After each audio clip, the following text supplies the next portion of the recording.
Welcome to the Leroy Carlton Show. I am your host, Leroy Carlton, and as always, God is the forefront of everything that we do.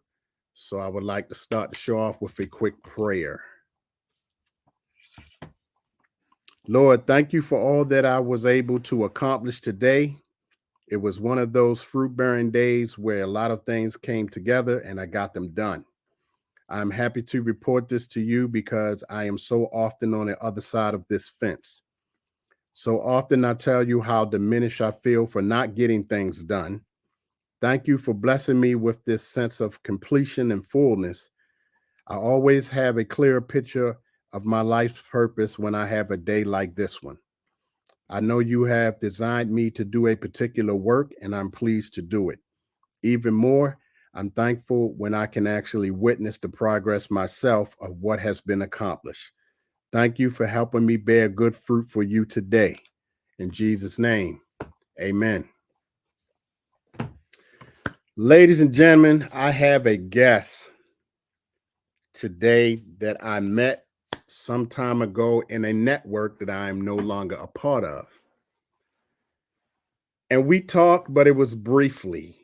But I think the thing that stood out amongst the both of us was the fact that we both were from Baltimore. And I've always tracked this brother, even though we haven't been in communication like that. I've always tracked what this brother has been doing. And he has been doing some major things. So I'm going to tell you about him real quick. He's a corporate trainer, 3-time author, motivational speaker, master of ceremony. From the tough neighborhoods of Baltimore and Jacksonville to becoming America's premier emotional intelligence trainer. His journey is one of resilience and triumph. Raised single-handedly by a resilient mother amidst of challenges such as substance abuse, homelessness, poverty, domestic abuse, his story is one of remarkable perseverance. Undeterred by the hardships, he successfully pursued his education, earning a bachelor's degree in psychology from the prestigious Johns Hopkins University. I know y'all know that place well. And a master's in nonprofit management at Capella University. His incredible journey and dedication to overcoming adversity has fueled his passion to help others. He uses his expertise to support numerous organizations with their team building incentives, communication enhancement, data analysis, program development. His engaging workshops and seminars have gained wide acclaim, not across the United States, but globally. His extensive portfolio of certified clients includes powerhouses like Fed Chrysler Corporation, the Federal Department of Education, and the Washington, D.C. Business District, just to name a few. In addition to his hands-on training, he authored a best-selling book on emotional intelligence, topping Amazon's charts in 3 categories. Always enthusiastic, his mantra is, "Let me help your team overachieve." His commitment to helping others reach their full potential is as unwavering as his journey towards success. So without further ado, let me introduce to you my good brother, Rodney C Burris. Thank you, brother Leroy. Did I do you justice? Man, you made me sound like a superstar over there or something, bro. How you been, man? I'm good, brother. How are you? Man, I tell you what, I was looking forward to this show, man. I was telling my wife, I was like, listen, I'm going live tonight, right? Like, I need everybody to be quiet, you know. I was really looking forward to this, man. That this is a platform that I rep Baltimore everywhere. Do you understand what I'm saying? Oh, I see Because you. I want. It's not that I want to be the face of it, but this is what I'm trying to say, Leroy. Everywhere we go, everywhere I go is, oh, the Wire. You from Baltimore, the Wire, and I get it, Yeah, right? Because I we relate. know, right? I relate. We know what it is, but at the same time, there's other faces to Baltimore, right? There's other parts of who we are to our story. So I want people, when they think of me, I want them to think of Baltimore. You got something positive that you feel in connection to me, great. Connect that to my city, right? Connect that to where I was born, where my running up and down Gwen Oak, running up and down Spalding Avenue, right? Running up, going down South Baltimore. Connect that to my people, right? Because it's more to my city than just some of the narratives that's out there. I'm gonna say this real quick, man. I remember when we had, the riots a little bit ago, back in 2015, Oh, I'm and losing you. I'm Oh, here. you there? No, You there? yeah. Yeah, you there? Okay. I was saying I remember when we had the riots back in 2015, and you look on TV and it's like Baltimore's burning, and I saw the CBS and I saw the smoke. But Leroy, so I live off like Alameda Cold Spring, right in that area, right? I'm Okay, in. you in the Park Heights area. No. So Oh, that's Cold you're a little Spring out farther. west. I'm You're a going little like farther. more towards Morgan, like Okay, got you, got you, got Cold you. Spring Okay, straight towards Morgan, right? So you I'm by close. Morgan University. I got you. So I'm looking outside my window. My kids outside. There's other kids outside playing with my kids. It's nice out. But you look on TV and the headlines just say Baltimore's burning, right? And so it's not to say that the riots didn't happen, that CVS did burn down, right? All of that stuff is true. And also, so everywhere I go, I rep Be More, right? Because there's some beauty in our bruises, man. Yeah, it is. It is. Absolutely. It is. And this first question I'm gonna ask you is on a kind of a somber note, Okay, yeah. and I know you know what I'm about to Yeah. ask you. How you feel about the Key Bridge collapsing? Yeah, man. I it's so funny, bro. I had this conversation with you this morning. Right? Like kind of in my spirit. So like I had this conversation with you. I used to live out in Dundalk. So when we first Right, got married, um, when I graduated college, our first apartment was way out Dundalk. Um, right. and we took the Key Bridge all the time.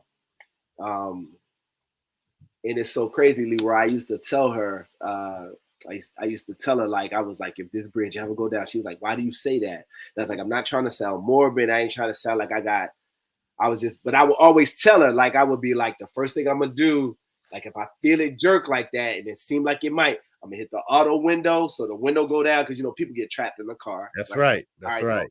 I'm gonna hit the window. I'm gonna be ready on the seatbelt. I'm not gonna take the seatbelt off because I was playing it through. I took the bridge all the time. So like if I take the seatbelt off and I hit the water, I'm gonna go up. I'm gonna hit the ceiling, right? I'm gonna be messed up. So I'm gonna keep the seatbelt on, but I'm gonna be right there to take it off as soon as we hit. We come. I used to play through it all the time. When Right. I tell you, man, when I saw that boat hit that pillar of that bridge going that slow. Yeah. Remember back in the day, so I'm 42, right? I'm 42. I'm 58. You 58. So you already know probably very well I'm about to say George Foreman came back. So my father was very much into boxing. Right. I used to watch it coming up. So when Foreman came back as a big boy, right? He hit them guys, he moving all slow, knocking people out. That's what that boat was. That It was force. so much force.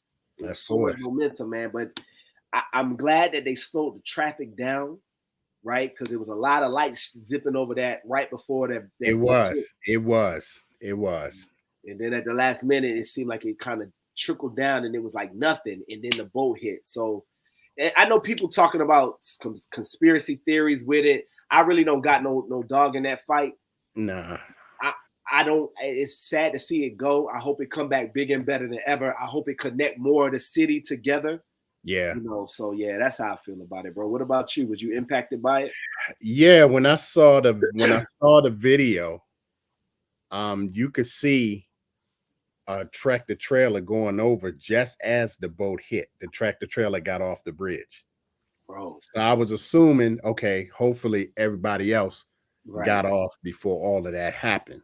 Yeah. And I just watched it just drop like a toy, man. It just Crazy, bro. fell apart like a toy. So when I got up this morning, I said, you know what? Let me do a video, saying prayers going up for the people. If it was somebody that didn't make it off that bridge. That's right. That's right. That's right. So I did that, and I said, man, this is wow. This is crazy. This is something you see in a movie. That's it was movie quality, and yes, it was. It felt like a toy, bro, like a Lego, bro. Yes, it did. The whole bridge, like it's unbelievable. It's the way it fell, and just like it just. And they've just been running it on TV all day. I ain't really been on TV. Yeah. When I got up this morning, because I usually get up at 4. Okay. Oh wow, bro. I'll get me a cup of coffee. Uh-huh. I'll go do my workout, and then when I come in, I'll just cut CBS News on. Okay. Get the weather, because I really don't watch the news, because all they talk about is bad stuff. So bad. But right. That was the subject of the day. That's all they was talking about. It's national news, bro. The president was talking about it. Yeah. So wow. You want to know something interesting, man? I know the two guys, bro. Brandon and Wes, they my homies, man. Mm-hmm. So Wes and I met Wes first. So I met Wes in college. Wes went to Hopkins, right? So we was, playing on the intramural basketball team. Wes actually was on the football team. Right. So he was on the football team. I wasn't really a football cat, but just sitting around and eating wings and all that kind of stuff. I remember when he graduated, the first time I ever was in a Tesla, Leroy. This brother, so when he graduated, he did some overseas stuff. He was in the military for a little bit. He was in New York for a little while. Then he came back. Him and his wife, they lived down Federal Hill for a little bit. Okay. And I remember one of them trips where he was coming back and forth. He was like, yo, we just got up, right? Just hanging out and all that kind of stuff. And that car looked like a spaceship, man. Like I remember thinking, like, this looked like the Enterprise, bro. Like, I rented one. Yeah, man. Just to see how it would be, and I drove it to Georgia. Oh, how'd it drive? It drove great. Yeah. I just didn't like the fact that I had to stop and charge it. Oh yeah. And just then get back on the road. So how long was the charging? Charge take about maybe 15, 20 minutes. Bro, that's like getting gas. Pretty much. That's like, yeah. It's just the stopping and that charge go quick depending on how fast you're going. Okay. How many times did you have to do it? I did it like maybe 3-4 times. Okay. So if I'm driving gas, I'm only stopping once. Once or twice. Maybe twice. I got you. I got you. So that charge kind of go out a little bit. Yeah, I got tired of stopping, Yeah. Because it lets you know, hey, you need to pull over and it'll pull it up on your screen. Oh, that's you dope. need to go here. Oh, that's dope. And charge your car. I didn't know that. I didn't know that. Yeah, cool. I thought that was cool. That is, man. That it do that. It lets you know, hey, you got this many miles before you need a full charge. So you keep going, then it'll say, okay, we found a charging station for you here. Go here and charge the car. Yo, that's futuristic stuff, man. It is, man. And I said I would never get one though, because I don't like the fact. I gotta stop and charge. I want to get where I'm going. Nah, man, I ain't mad at that, man. And man, but just to see them guys, man, to see Wes, to see Brandon. So me and Brandon met. My first real job, second real job out of college was at Big Brothers Big Sisters here in the city, right? And it was this little peony neck boy. He a few years younger than me, named Brandon. His cell phone number, Leroy, to this day is still Brandon BBBS, Big Brothers Big Sisters, right? That's his name in my phone, Brandon BBBS, to this day. But he used to be like, yeah, right. You know, he went to Mervo. I forgot what college he went to. Right. Salisbury, Eastern Shore, something. I forgot one of them. But he was always talking about getting into politics. But I can honestly tell you this. First of all, I didn't really believe him, to be honest with you. I didn't, because it just sounded to me, man, you know, like, I'm not saying he's this much younger than me. He's only like 2-3 years younger than me. But to me, he sounded like back then, like the guy that was like, yo, you saw Jordan? I'm gonna get an NBA. Like, I'm gonna go. And it's like, oh, okay. Yeah, okay. You know what I mean? Me and my team was making moves to get into the political world a little bit back in the day too. And so the way he talked about it wasn't how we talked about it. And I was like, okay, okay, Brandon. Like, all right. But you know, then he was like, Rod. He was like, Rod, Councilwoman Rollins Blake said that I could volunteer, like I could help out with her, you know. He rolled that opportunity just to help out all the way up. But I can tell you this, we played ball throughout the years. You know, we met up at different spots, just run into each other, not even like meeting, like, hey, let's get up. Just like, I'm there, he there, like, what's up? The cat that he is, Leroy, I don't know how well you may know him, but the cat that Brandon is the cat that he was. And that's what I also say about Wes. The stuff that Wes talked about, he was that type of cat when we was 19, 20, 22 years old on campus. And so I may or may not agree with every little thing one of the guys wanted to do, but this is what I say. I know where they coming from. I know their heart, right? And so it's like, even if I disagree in a moment about, and there's not a whole bunch I disagree with, ain't nobody perfect, but I rock with those guys, man. They also are a face for Baltimore to me. You know what I mean? They also represent what I was talking about a little bit earlier. So I wish they wasn't in this position, but to see them connecting in a positive way and being a face of what this thing looks like, I appreciate that, man. Yeah. That was the first time I actually saw the governor.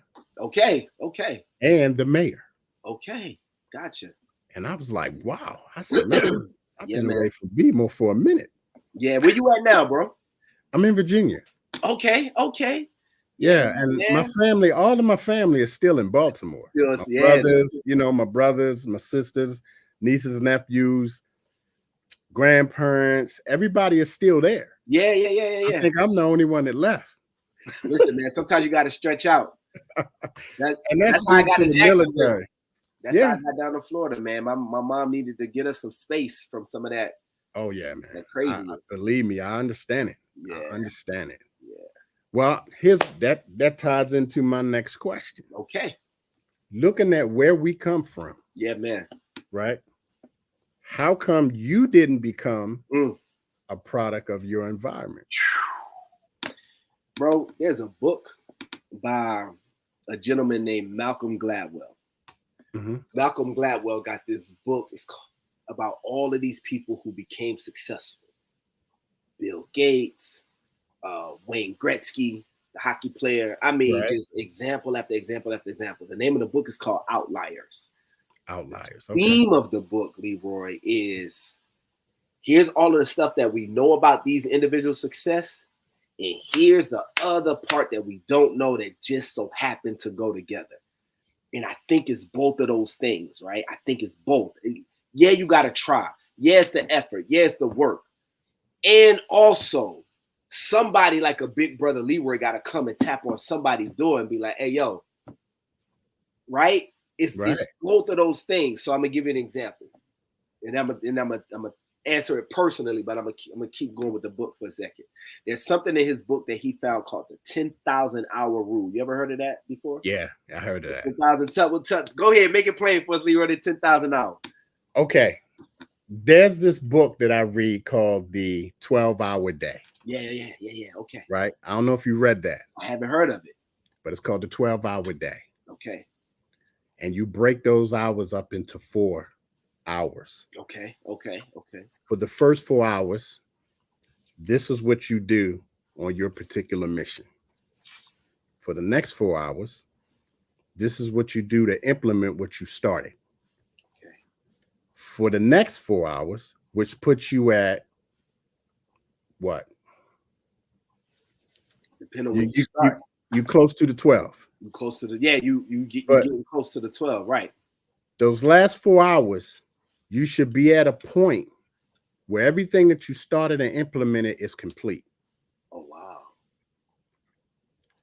And your day is done. Wow. And that is with anything that you're doing, whether you're running a business, Wow. whatever it is that you're doing.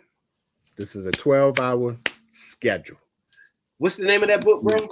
It's called The 12-Hour Day. 12-hour Matter of fact, hold on. I'm gonna send myself a note about that, brother. Hold on, I'll get it to you right now. I'll tell you who the author is.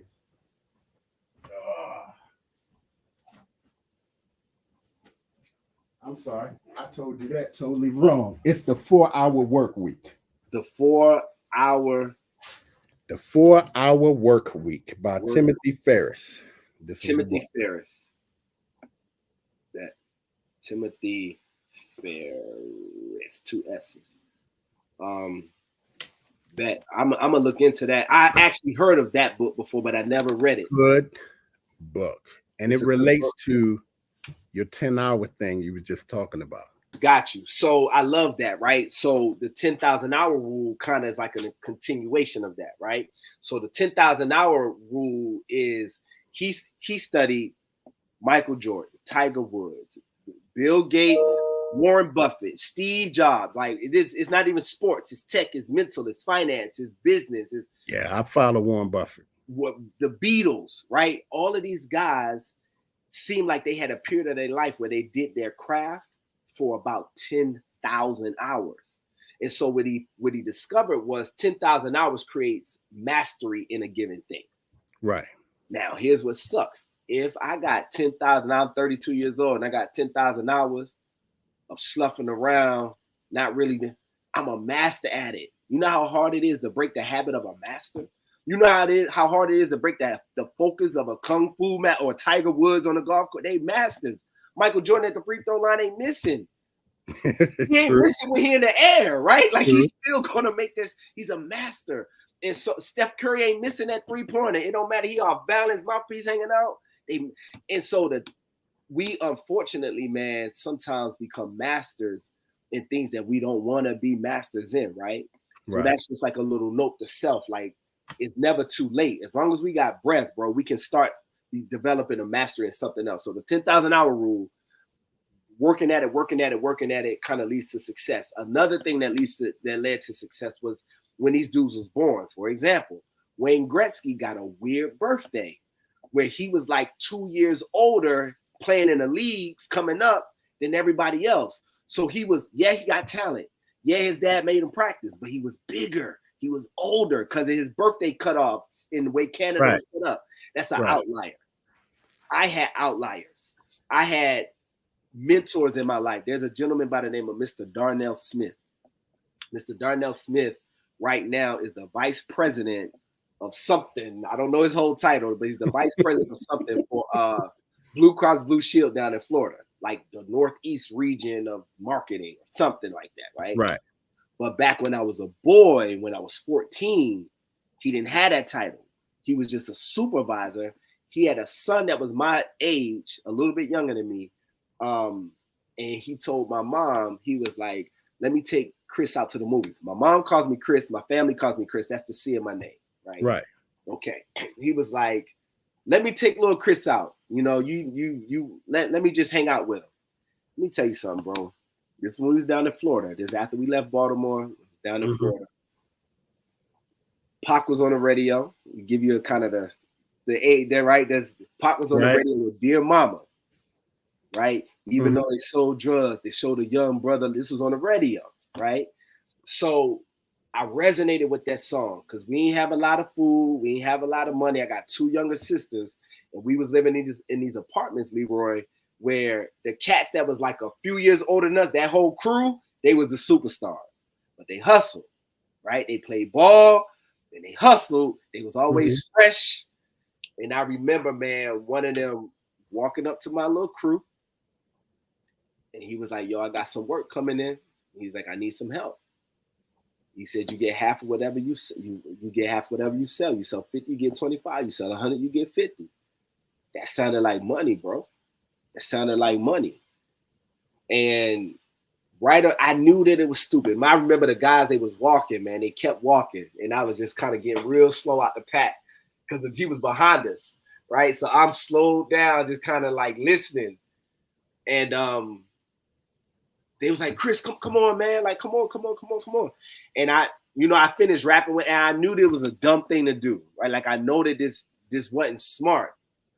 But, right, around the same time I'm trying to figure all of that out, Mr. Darnell scooped me up, man. Took me out, got me something to eat. And then he wasn't in I ain't talked to him every week. I ain't talked to him every month. But it was like, period. I remember my first real big coat. I had a starter jacket. He bought me my first little starter jacket back in the day.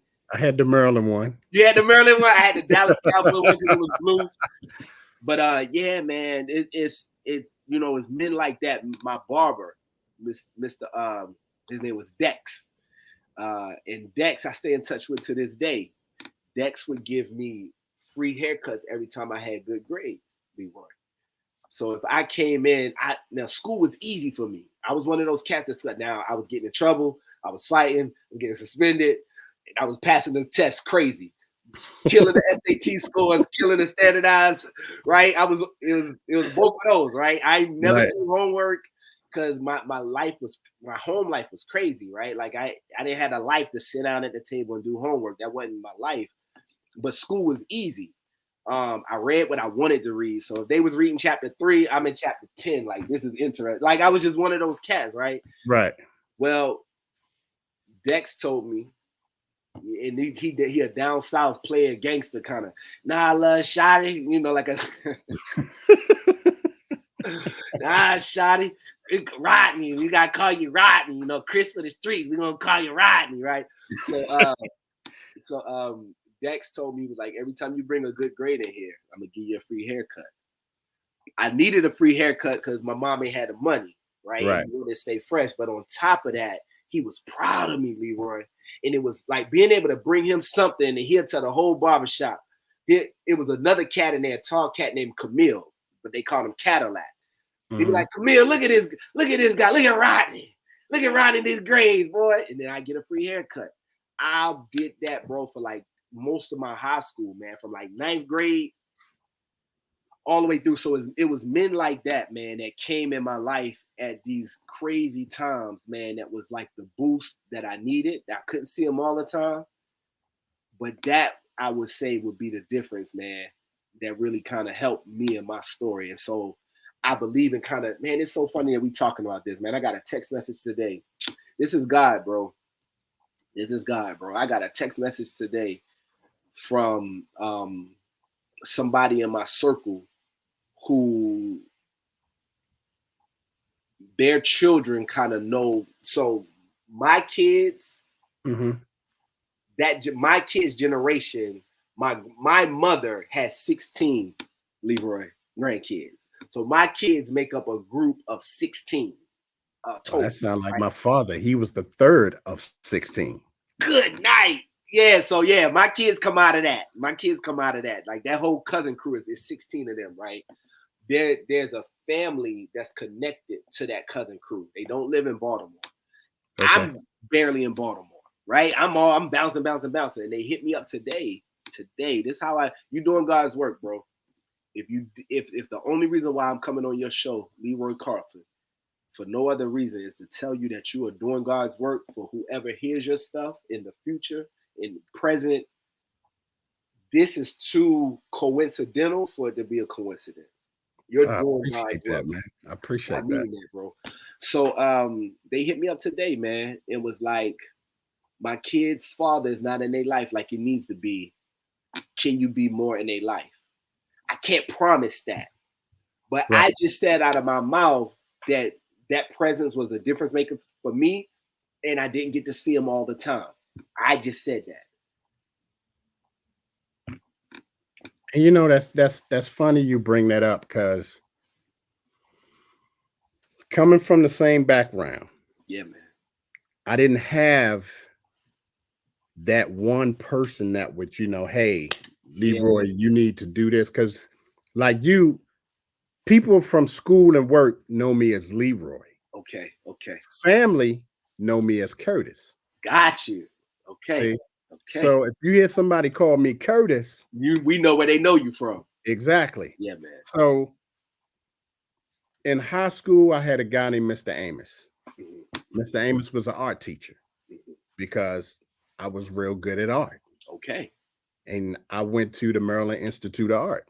You went to Micah? Yeah. Oh man. Went there for 3 years. Wow.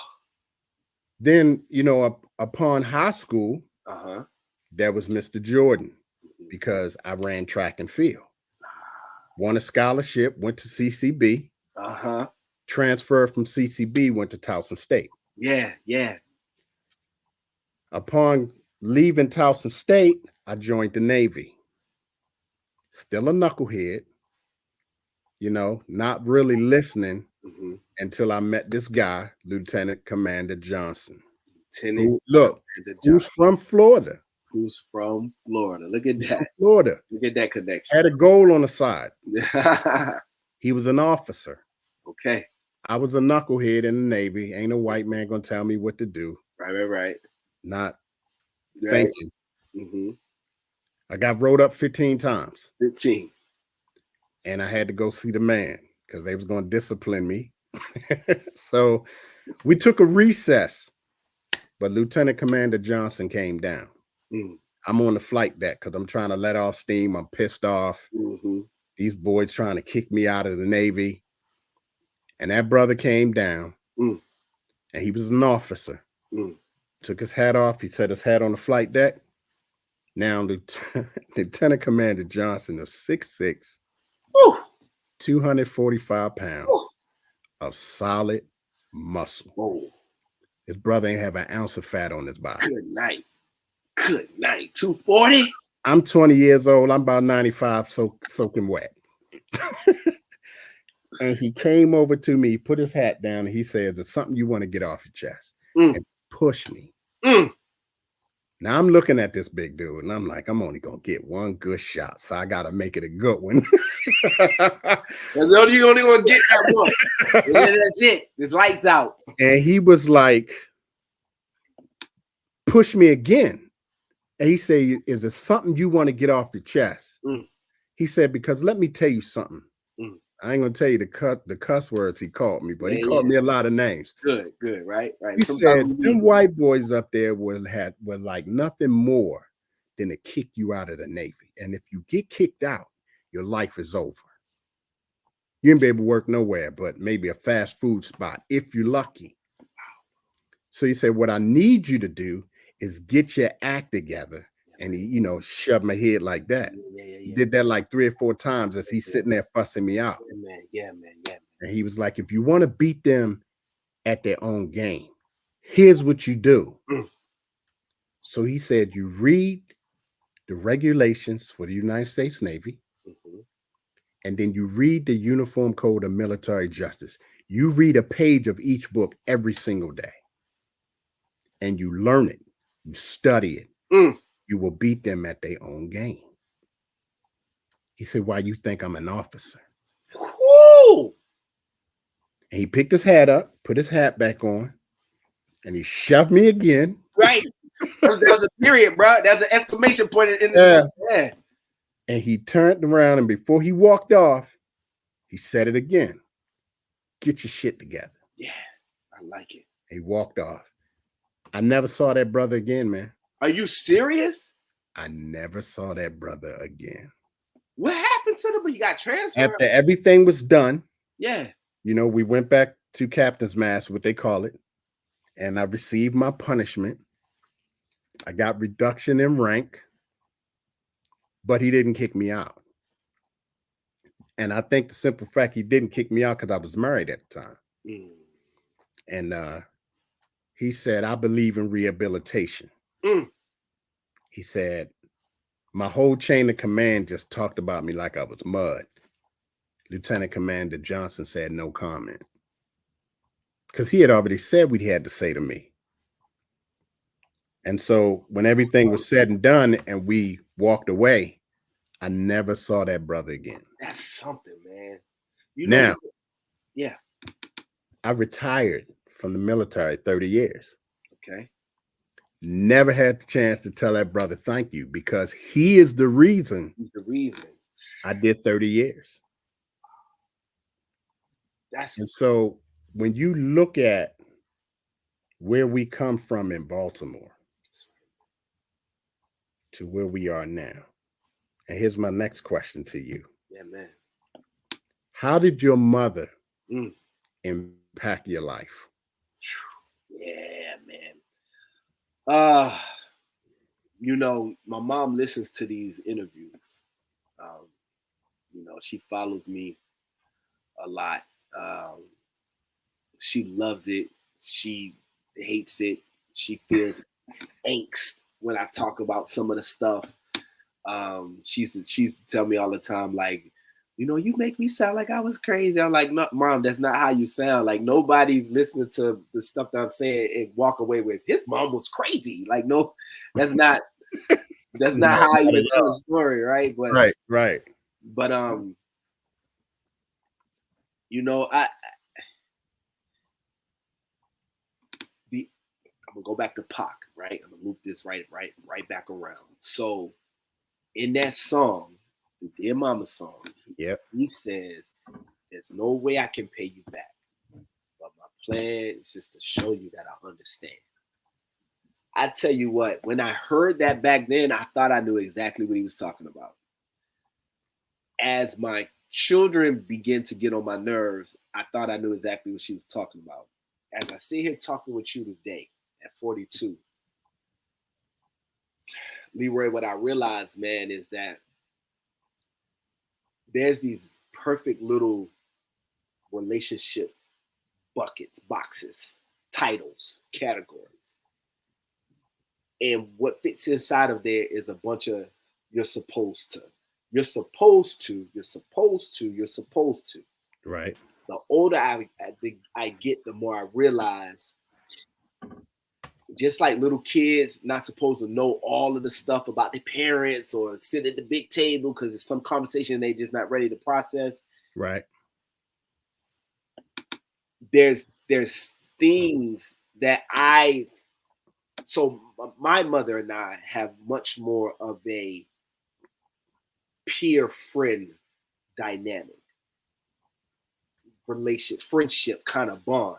Right. She my mama, right? All day long. And I, she my mama all day Right. long. But as I look at her story, where she came from and how she got to be and how she met the individual who's my dad and who my dad was and who I am and what I, fought against for being, so little kids, man, like the class clown, he ain't just start being funny. He was getting in trouble in the 3rd grade, right? Like he been there, little, you right? He been there with a Marlon Wayans. Marlon Wayans ain't never not got in trouble, Leroy. He never not got in trouble, bro. Right. So the things that's like popping or positive about me, I had like the little growings of that. God is wise, bro. Right. And although we don't pick and choose, there's a bigger like orchestration happening. And what I needed from her and what she needed from me didn't look like, in my view, traditional mommy relationship, right? But what it created was a great bond. I have a great bond with my mom. And on the one hand, I don't got that big mama feel, to be honest with you, like that kind of like, but oddly enough, she's becoming that as a grandma. Like as a grandma, and I tell them all the time, I was like, her name is Ma Rose. The grandma version of my mother is Ma Rose, right? And I tell them 16, bro, Leroy, I tell them, like, I ain't grow up with Ma Rose. I grew up with Sister Sharon. And Sister Sharon that's a different lady. Like this nice, soft, cuddly, buy y'all matching outfits, cook all day. I ain't grow up with her. But being the strength for my mother, and then looking to do that again. So I found somebody that was just like my mama and got married to him so I could be the strength for them. And there's nothing wrong with that. except for this right here. And there's nothing wrong with it, but it's a greater growth, I think. And so this is how I tie it in now. What we do, people that help people, whether it's hospital work or going into classrooms or open up a shelter, soup kitchen, whatever it is, right? Mm-hmm. People that help people, a lot of times we help people, we get into what we do, Leroy, because of what we didn't have, right? Because of out of a lack, right? And so we want to heal that. And so we give and provide this growth so that nobody else experiences what we did. But that's similar to feeding somebody because we hungry. And if we're starving, no matter how much food I give, I don't get nourished. And so there's a self-healing aspect that we don't always give ourselves permission to even recognize. There's a reason why I'm trying to do. There's a reason why we gotta give. I can't let him down. It's a reason why that pull is so strong. This is a part of the emotional intelligence, a part of my story, right? So this whole emotional intelligence piece, what that really means in a nutshell is, who am I for real? What do I feel? Because what we teach each other, make decisions without feelings. No logic, no emotions, no. That's like eating food, not tasting it, right? Like that's not how we function. That's not how a human is, right? And so if I always deny that I got food in my mouth, right? That's weird. But I deny that I'm mad. I deny that I'm happy. I deny that I'm excited. I deny that I'm disappointed. No, I'm fine. No, I'm fine. I deny I'm thirsty. I turn down the water. I go to your house. No, I'm good. I don't need nothing. Knowing I could use some OJ. We lock ourselves. Right. Then we get sickness. Sometimes physiological sickness. Sometimes depression sickness. Sometimes our sickness shows up as anger, as touchiness. And I'm not the one. They already know how I am. How I get that. That's a form of dis-ease. Disease, dis-ease. We're not at ease. Because we're not true often to ourselves, right? So what I've started trying to do with myself, bro, is look at the relationships in my life as opportunities to see mirrors, reflectors. Okay. Why did I hear it that way? Because if me and you was chilling, right? We had some wings, we kicking, right? And somebody say something, I mean, crazy, and we thought they sounded hilarious, we would be falling like, what's that, brother? We'd be dying. He might have been trying to be mean, and we over here can't get it together because of how we are. Not what he said. Now, take exactly what he said, and now I'm mad, you mad. What changed? He said the same thing in both situations. Us, Leroy. Us, bro. And the more we take the time to do that, it don't matter who to what. Not to say that people just can do anything. That's not what I'm saying. But what I'm saying is that we can control uno nuno, one person. Right. That's right. That's a big part of it, man. I learned that overall at this point from my mom. That's what's up, man. You know, I lost my mom at 12. So I didn't know that, bro. Yeah, my mom was killed. So my relationship with my mom, she was my best friend. But see, I was fortunate enough to be raised by two women. Okay. Because the next woman that came into my life was my father's wife. Gotcha. Okay. And I couldn't stand her, man. I wanted nothing to do with her. But here's where God put his hand in everything. That lady became the biggest ally in my life, bro. And we became like that. You hear me? That lady is the reason I am what I am. Despite knowing that I come from a different woman. That's right. You know, that woman is the reason I became what I am. We got a lot in common, man. We do, brother. We do. There was so I got 5 children, right? My oldest kids are twins. They're 19, Aaliyah and Anthony.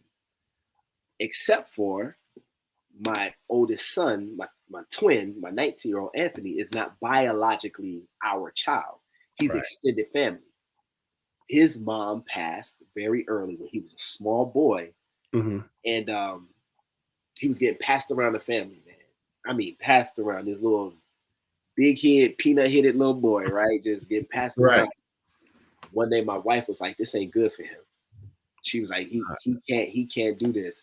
And so at the time, I think that we had 3 kids, and she was like, "What's one more bowl?"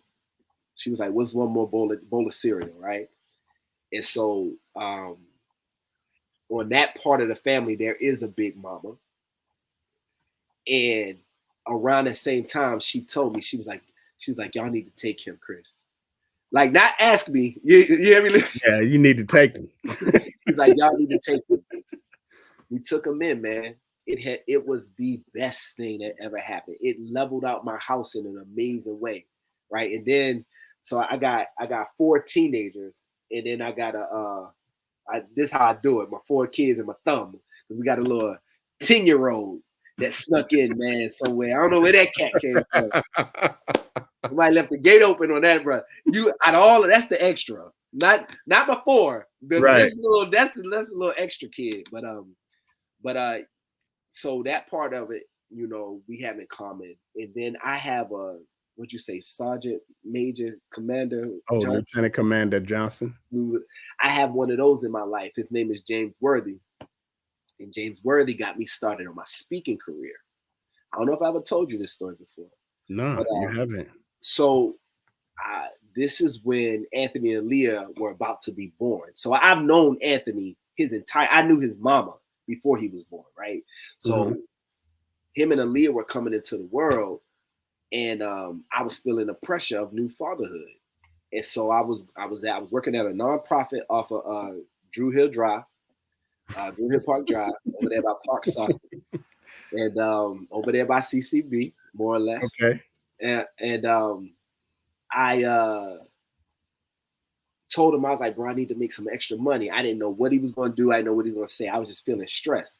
He was like, "Sit down." We jumped online, boom, boom, boom. We pulled up some job search, monster.com, career builder type thing. And there was this post in Leroy that basically was like, "You like kids? Are you funny?" I was like, "I'm funny looking. What's up?"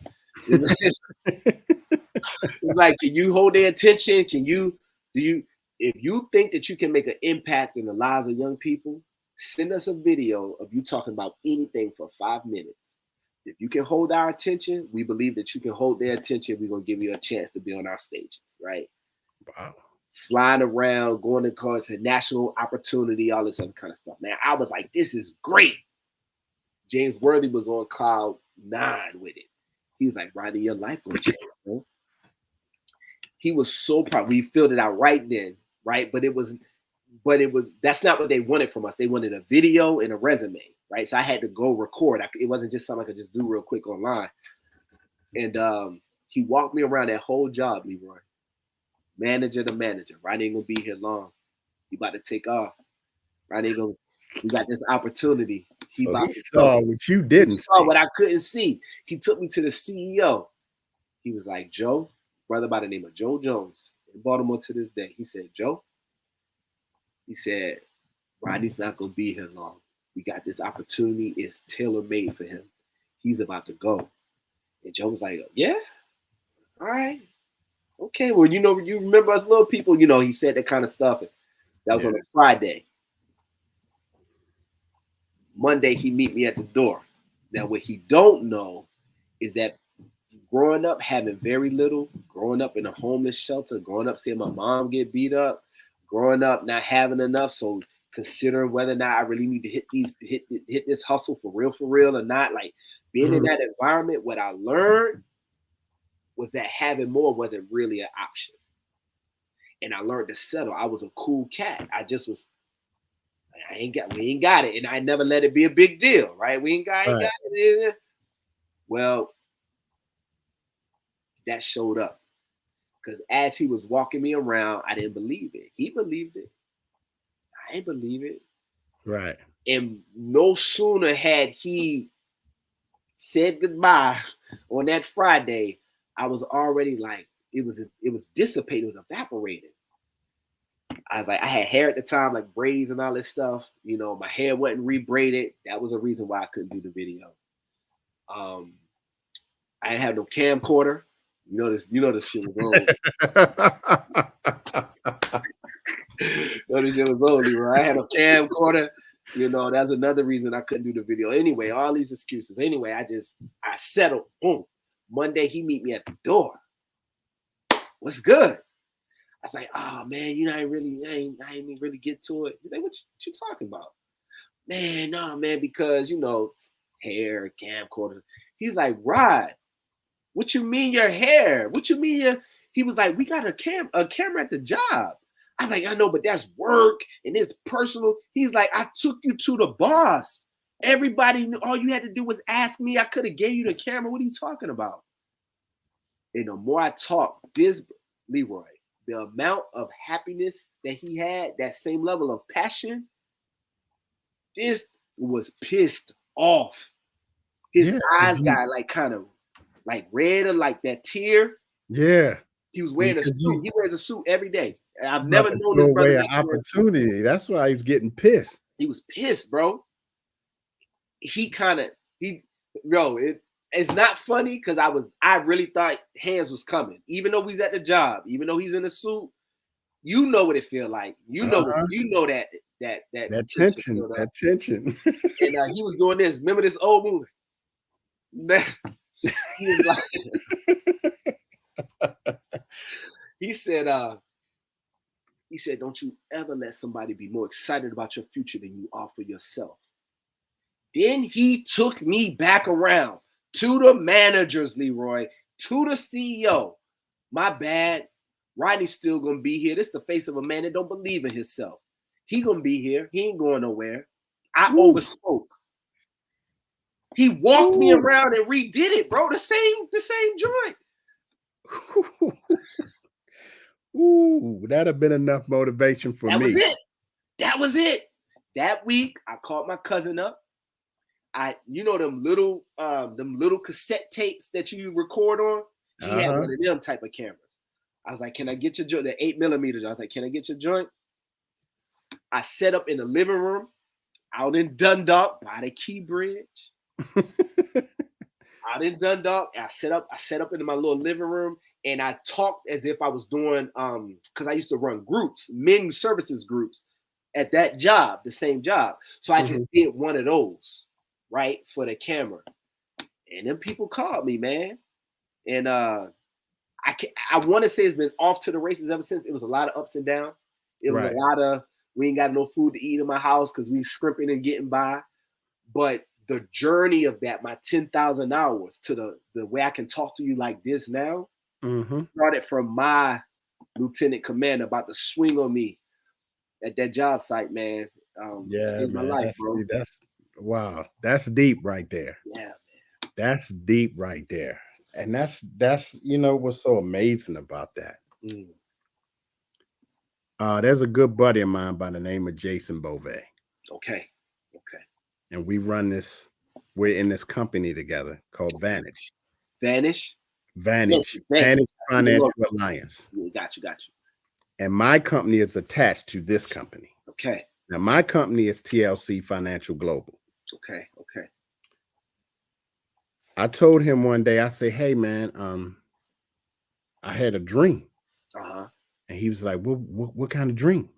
And Jason talks real fast. You'll get to meet him, but he talks real fast. Okay. And he was like, "What kind of dream?" I said, "Dude, I had a dream that I was doing a talk show." And he was like, "For real?" I said, "Yeah." And so this girl named Natalie was like, "Well, Leroy, if God gave you a vision, he also gave you a name." And I said, "It's funny you mentioned that." I said, "Jason, the person I was interviewing on the show was you." He said, "For real?" I was like, "Yeah." Yeah, man. So he was like, "Well, what are you going to do?" I said, "Well, I'm about to come up with the Leroy Carlton show." Yeah, man. And I said, I need you to be my first interview. Come on. Hence, I had went and did a video.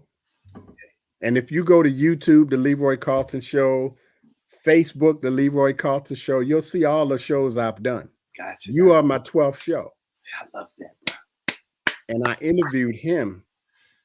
And when we got done, he said, you know what, brother? Mm.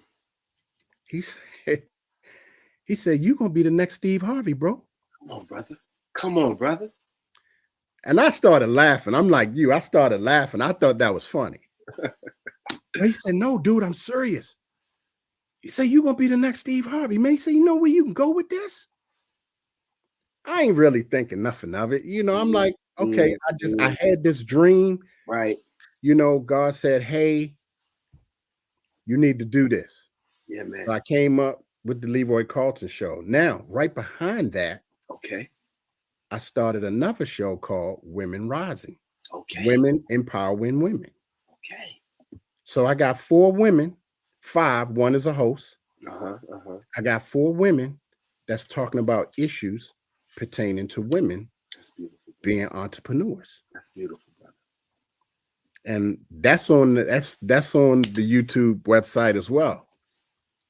You're doing God's work out here, bro. When I hear you, and see, you're not the only person that said that to me. It speaks for itself, though. Yeah, man. And you know, I would like you know, I'm telling Jason, I said, man, you know, nobody got on my last call. He said, what you mean? I said, nobody got on my last show. He said, that was no views. He was like, oh, don't worry about that, brother. It's coming. It's coming. He said, it's coming. It's coming. He said, keep doing what you're doing. Yeah. It's coming. Yeah. So I stayed disciplined. And I do this. Which leads me to my next question for you. I love it. I love it. The companies that you've helped. Yeah, man. Fed Chrysler Corporation, Federal Department of Education, yeah, man. Washington, D.C. District. Yeah. What companies do you see yourself impacting in the future? Okay. I've never been asked that question before. So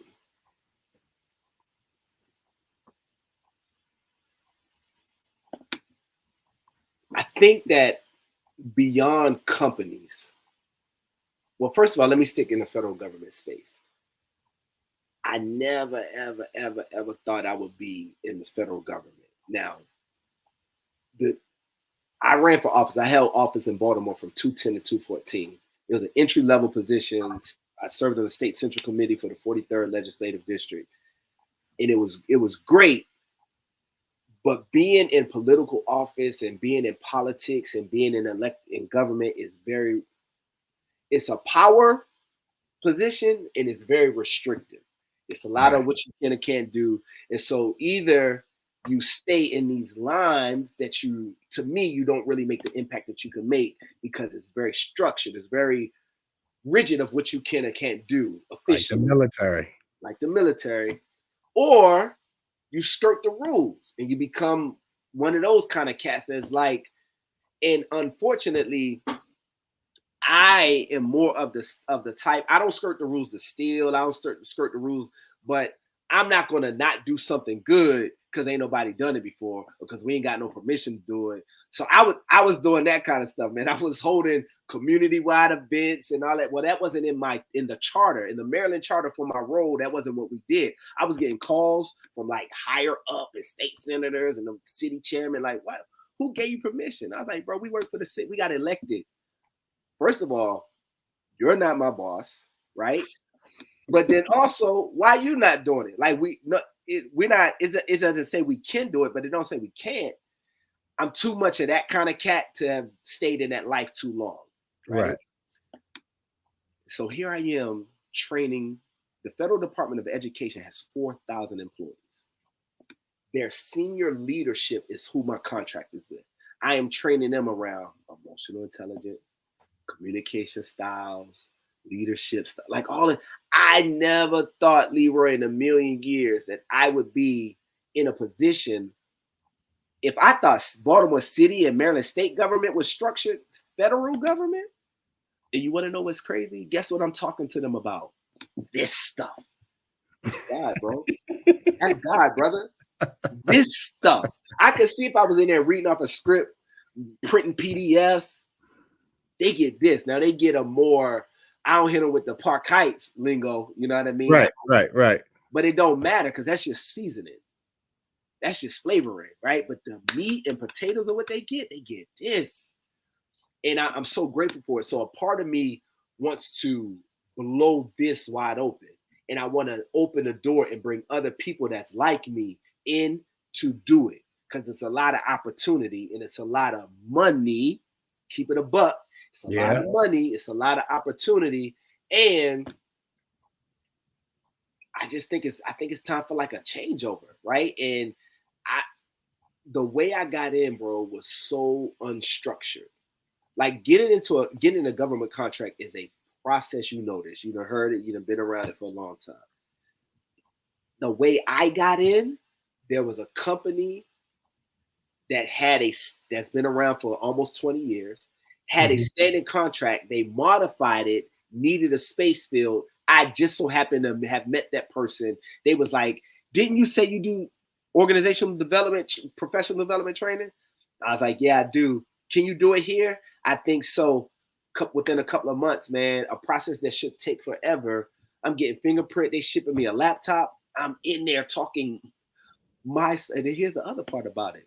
They paired me with a full-time employee in the government space, right? Right. Family situation, whatever, that person went away for a while. For good reasons, but had to go take it, was gone for like several months. The face of what they were getting for several months.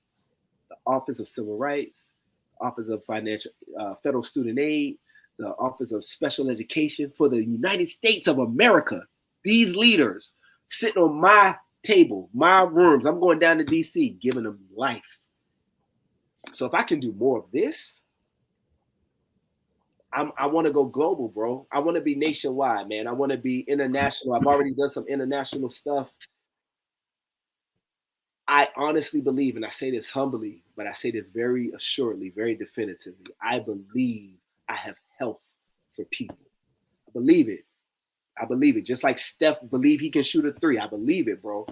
And so I want to go into places and cook, provide, give this, right? Also receive, because that's the relationship, right? It's like a bee. Bee go in there, drop off some pollen, but they pick up some pollen. They go over there, they drop off, but they pick up. I've done that work. I consider myself to be that type of worker bee, where some of the wisdom and knowledge that I get, it got Rodney flavoring. It do. But so much of it is because I done sat and talked and heard Leroy's story. And I done met through Leroy, Lieutenant Commander. And I done met and was reminded of James Worthy, my Lieutenant Commander. All of that happens. And so now tomorrow, when I go talk to these people tomorrow, I got a new fresh bowl, bro. And so I want to do more of that, but not just in the government space. I want to go worldwide, bro. And see, we on the same page, because when I look at, I like my man E.T. Yeah, man. Right? I love that dude. Yeah. Eric Thomas. He's with a team of people. Yes, sir. And they just go around. That's right. On stage just talking to people. That's right. So what's keeping us from doing that? Nothing. Because I like get on stage and I like talking to people about finances. Okay. I love that. And what made me get into that is because the military never talk about money unless you mess money up. Now you got to sit in front of the man and explain to the man why your bills at your house didn't get paid and the bill collector's calling a unit. You got to talk to the military about that, like your higher ups? Oh yeah, if say AT&T. Yeah. You ain't paid your cell phone bill in forever and they trying to get that money from you. Yeah. Well, they can't talk to you because you ain't answering the phone. Right. They know you in the military. Okay. So they'll pick up the phone and call your unit. Are you serious? Oh yeah, companies will do that. At one time, breach of confidence or something, breach of something. Nah, they at one time they couldn't do that. If you was in the military, nobody could touch you. No company could garnish your paycheck or none of that. They couldn't touch you. But now, Wow. but yeah, if a company pick up the phone and say, "Hey, we're trying to get a hold of Sergeant Carlton. We've been trying to get a hold of him. He ain't answering the phone. We can't contact him." And they was like, "Well, what for?" "Well, he ain't paid his bill in over 4 months." "Oh, he hasn't." "Okay. Well, we'll take care of that. Don't worry about it." So when you come in, you standing in front of the man explaining That's why you ain't paid bro. that bill. So Wow. now we're going to send you to a class that's going to show you how to budget your money, da da da da da. But it's a check the box type deal. So I would always sit here and be like, man, we got homeless veterans out here. I heard about this. And I'm like, why do we have homeless veterans when these dudes just serve their country? Yeah, man. So why is there no provision set up? If I'm constantly getting promoted and I'm making more money, why is there nobody in my ear telling me, okay, now that you've made this promotion, here's what you need to do with your money? That's right, bro. So once I retire from the military, I'm sitting pretty to a point Right. that my money is working for me. So Mhm. I don't have to come right out and look for a job unless I want to. Right. Okay. But you got people getting out. That's like, what I'm gonna do Struggling. now? Yeah. You got military members on food stamps. After Come on, serving. man. After doing Yeah, it. come on, man. It ain't no way. So when I went to Fort Lee, which ain't no longer called Fort Lee no more, Mhm. I went to the Soldier Center, and this is where they hold this thing called the TAP class. Okay. This is the class that you get upon getting out of the military Mm-hmm.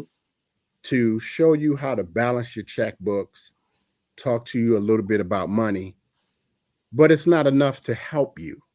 That's how I looked at it. Yeah. Because when I went through that class, Mm-hmm. I'm like, man, this is what you should have learned in high school. It's a check the box. So when I went there and say, hey, look, let me Mm-hmm. talk to the soldiers about finances and what they need to do with their money to make their money work for them.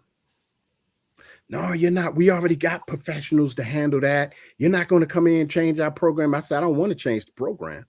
I want to add to it. Right. I want to enhance the program. No, we already got a curriculum or whatever. I said, but your curriculum ain't helping. Mm. I know. I went through it. I went through it. I'm telling you, it don't work. They wasn't trying to hear it. So I said, okay, well, me and my wife will start our own company and we'll do it. We'll do it that way. How you gonna get to the vets, bro? How you gonna get to the servicemen? How you I gonna talk get to to the vets now because there's a way around. That's right. Because I always go to the post because I shop at the commissary. Okay. So whenever I go there and I see soldiers, I stop them. Especially if you're young, I see you're a young soldier, I stop you. Hey, my first question is, are you making this a career? If they tell me, yeah, my next question to them is, what are you doing with your money? And I ain't talking about going out here buying no Jordans, getting yourself the newest sweatsuit.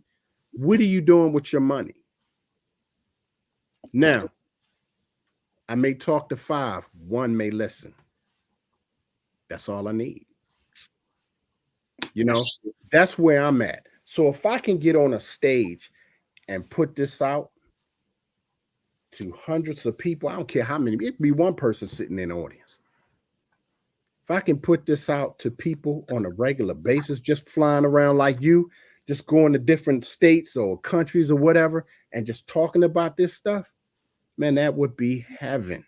If this what I'm doing right now is a start of getting me there, man, that would be heaven. The stuff that you're talking about is such a big need for it, especially in Baltimore. Everywhere. Everywhere. Right? Everywhere, especially in Bmore. And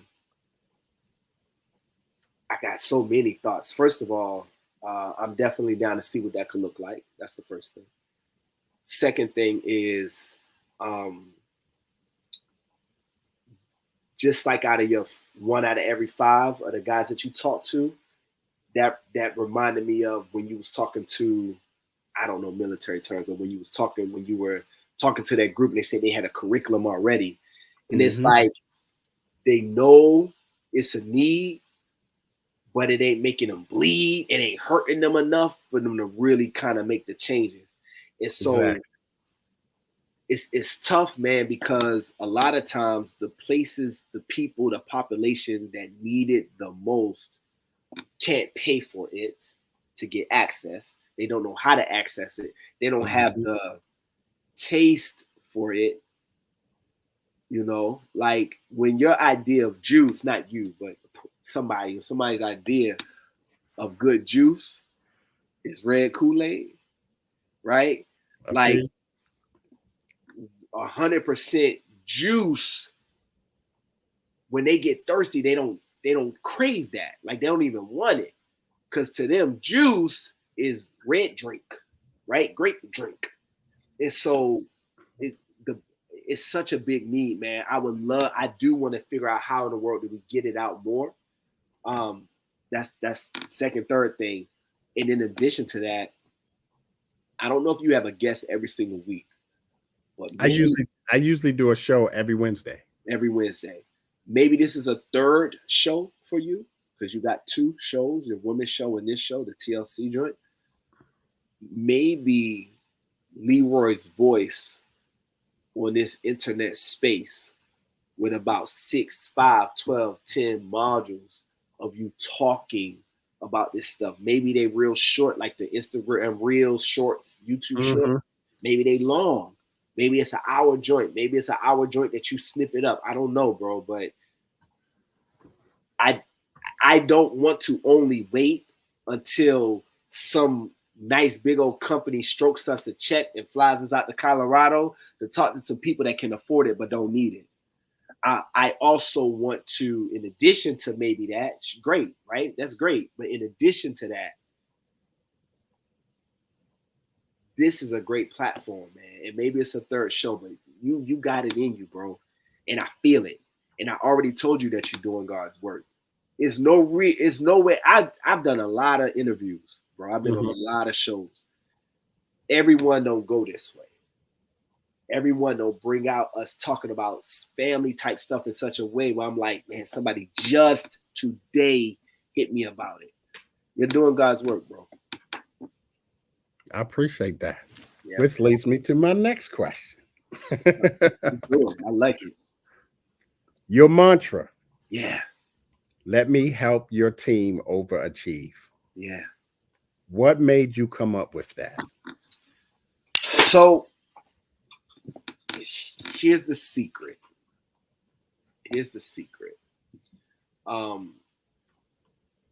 All relationships, I referenced this earlier, but I'm going to tell you that I believe that this is a universal truth.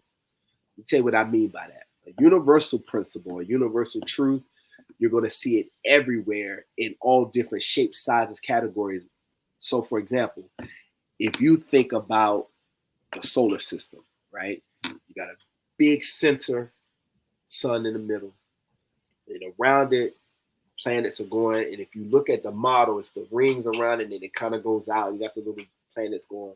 Mm-hmm. You don't get much bigger than that, right? It's the solar system, the galaxy, right? Right. If you look at an atom, there's a nucleus in the middle.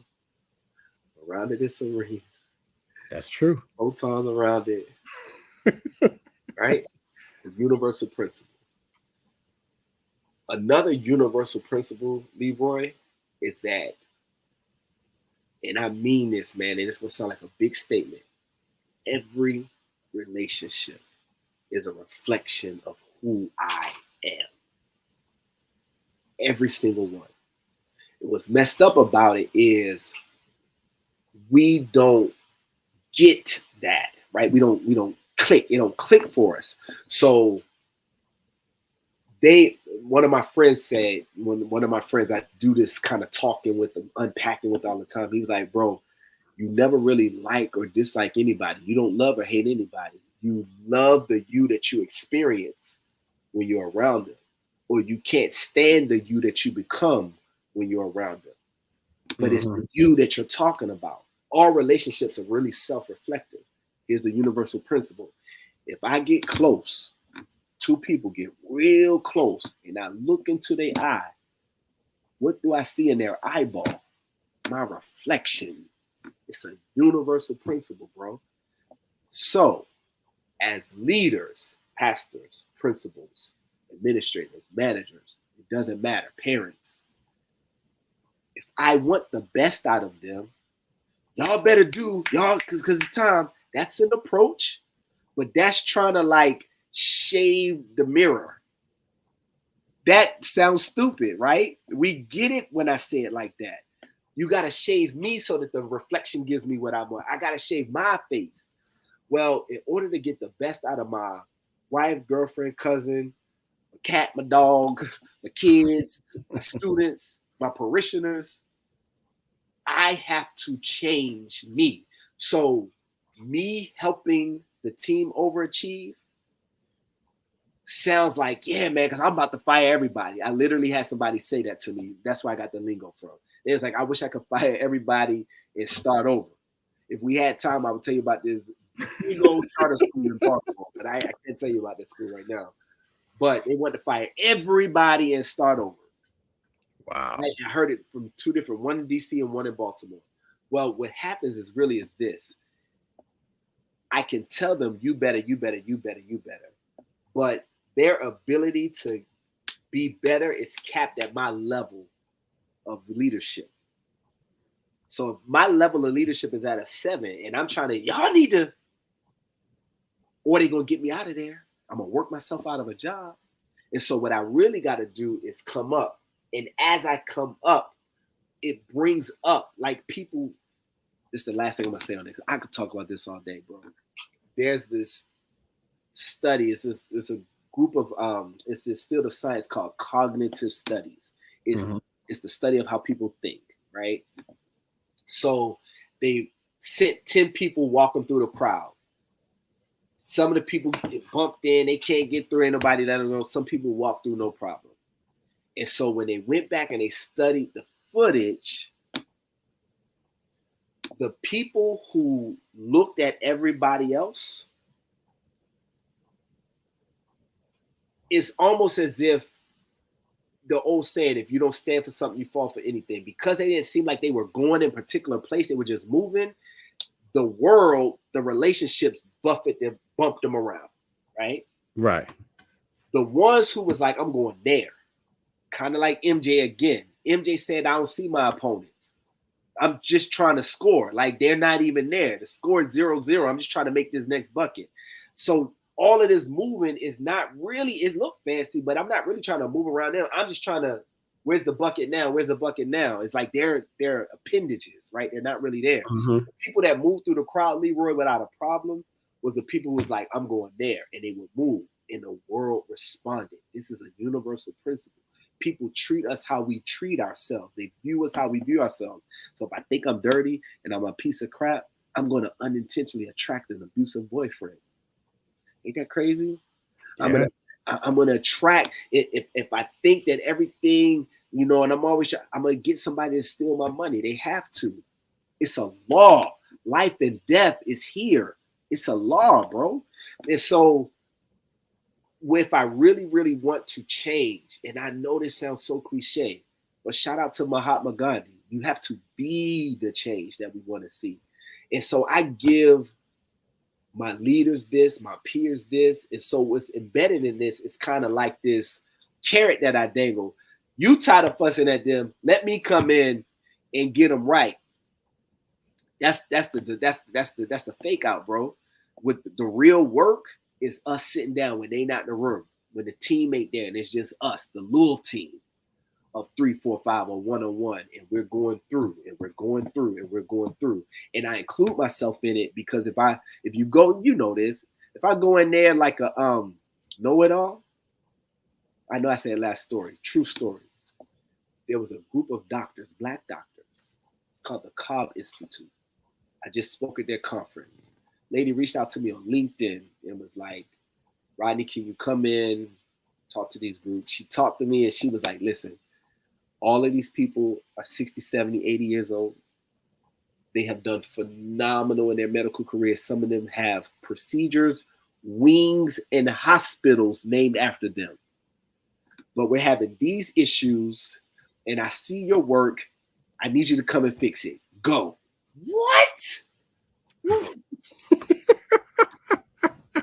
Because where I come from, you don't talk to grown folk. Don't come like, what am I going there and say to these grown 60, these grandparents?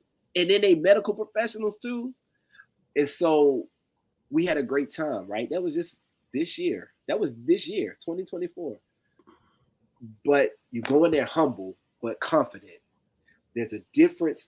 There's a difference between arrogance and confidence. Confidence is comfortable and it's assured. Arrogance kind of has like a belittling effect, right?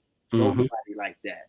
But I couldn't go in there asking, right? Not with that crew, especially. They are sure they got people's lives in their hands. So you go in there confident, right? That means you spend your reps in the gym, $10,000. You know your shot.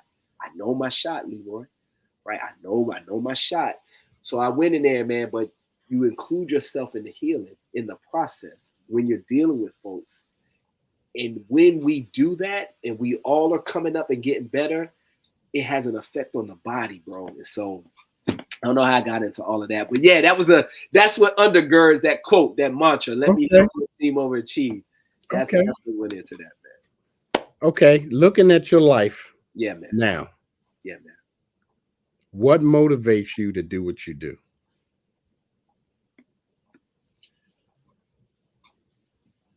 I have a vision of myself that I want to achieve, and I feel like it's on the tip of my tongue, bro. Like I feel like it's here. And I so desire to be this feels a little emotional for me, man. But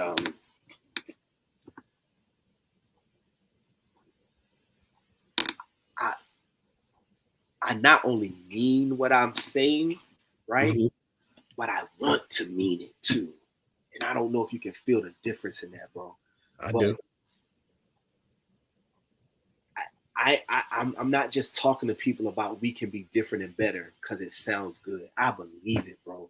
And I try to live it. I try to learn something new every day. I try to apologize to my children when I'm wrong, right? I try to go back and make something right. I'll tell you something I ain't told nobody else. I told one person. I'm gonna tell you. Now I'm gonna tell everybody. This is the stuff that gets my heart, right? This like, you know, like when God speaks to your heart, like this be the stuff, man. Like for me, it don't be about like the stuff that. Let me get to the story. I was at Walmart, and excuse me, telling the little cashier lady, little older lady. I had a whole bunch of stuff, man, big old cart full of stuff, and she told me the price, and I was like, I thought you was gonna pay for it, and she was like, no, I didn't pay. And she said, if I had it, sweetheart, I would do it for you. She was like, but I don't got it. And I was like, I was just playing such and such. And I was going to leave out, and I felt, it wasn't like a words, bro, but it was like I could feel. I always keep like a little bit of cash in my wallet, right? It was like you know, like give it to him, be a blessing to him, be a blessing to him. Now we in the front of Walmart, all these people around. It's weird to do, and I'm second guessing it because it's weird, right? And so I'm walking because I paid with a card. Now I've got like it's just too many steps, right? Right. I'm walking out, but Leroy, this be the stuff that gets me later. I'm sitting driving. It's like, you know what you should have did, like little stuff. Like I know it's little, I know it's not little. Maybe it is, maybe I don't know. But this be the stuff, bro. So against my logic, I was like, this don't make no goddamn sense. I don't even know how I'm gonna do it. So I paused, I pulled it out, and then I had the idea. And I was like, excuse me. I was like, can you show me something on my receipt real quick? So I had this long old receipt. Folded the money up in the receipt, right? And I said, listen to me.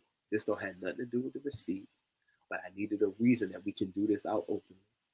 I said, when you said if you could pay for it, you would. And she was like, I said, listen. I said, so what I would like to do, if you allow me, I want to buy you lunch. Can I pay for your lunch? You can't, no. I said, shh. Forgot her name. Let's say Miss Lindsay. I was like, Miss Lindsay. Mm-hmm. Black woman. Like, Miss Lindsay. I said, Miss Lindsay, this is my receipt. You know they're going to check my receipt at the door. So I'm going to hand you my receipt. I want you to make sure that it's okay. Give me my receipt back, Miss Lindsay. And she stopped. She put her arms down. And she looked at me. She said, you. I said, can you take my receipt, Miss Lindsay?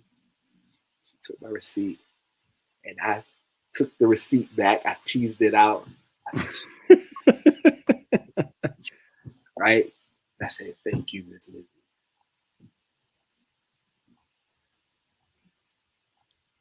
That's who I want to be. I believe I have a gift for the world, bro. But in my heart, Leroy, that's who I am. That's who I am. Right. If I can do that. Remember I was talking about flavor and seasonings? Mm-hmm. Stages and microphones is just a season, it's a flavoring, right? But if I can be for Miss Lindsay, sometimes when ain't nobody around, and it's sometimes when it's 3,000 people, there's cameras everywhere. I want to be more of that guy. I have a vision of it, bro. That's where I see myself. I like that, man. I like that. So, what would you say? Yeah, man. The Rodney today, what would you say, or what advice would you give to the 18-year-old Rodney? Slow down. I would tell him to slow down, man. I didn't realize at the time, but though I could feel it, like if I put myself back in shoes, I was running from. And just like in like a scary movie, that kind of running is not very direct. It's not like Usain Bolt, Sha'Carri Richardson running. Like them, they on a T2, right? T1000, right? They, when you running like that, it's kind of like a helter skelter, kind of like just all out, just flailing. I was all over the place, bro. I was running from a very jacked up childhood, teenage life that had a lot of potential, and I didn't know which way was up. I didn't know why everybody said I had potential. I didn't know why I was lying to myself saying that my stuff wasn't that bad, but it felt real bad. But then I was like, you making more out of it. So I'm hard on myself for even thinking that stuff was bad. But I also don't know why I don't have more. And I just felt all over the place. And so I ran to a very particular target as an 18-year-old to try to heal myself. And I was moving way too fast. And it was unguided. And I wish, as a matter of fact, I'm going to do it now. This is going to sound crazy. But you did it. You did it, Brother Curtis. It's your fault. I was exposed to this idea that our spirit don't have no time, right? None. Timeless, right? As such, spiritual wounds, spiritual healing, spiritual growth can happen anytime. My 7-year-old self can be healed by my current year-old self in a way. Now, here's the freaky part about it. This is the part that got to me, bro. This might be old news to you. This is the part that tripped my little brain out. Heal in such a way where the 7-year-old me now grows up with the new healing, So I'm a different person because that was a different kid. That's a healed kid that went turned 8, turned 9, turned 10. That became to be me. And so now I'm a different and better person because I went back and loved on this little guy and created this whole healing thing. And you prayed earlier, so I'm gonna feel like I have liberty to talk about this. Yes. Jesus does it though. And so like all of this whole salvation works for people back in the day, people in the future. He covered your future sins, your past sins. It's the same timeless thing. It's the same healing that it's the same, right? It's the same. And so I was just exposed to this idea. So I'm gonna take this as an opportunity to heal myself. So my 18-year-old self, Brother Curtis, needed to know that he didn't have to run so hard. I needed to know that I was okay. I needed to know that I could calm down and that nothing was going away. I wasn't losing anything. And I give myself permission to breathe.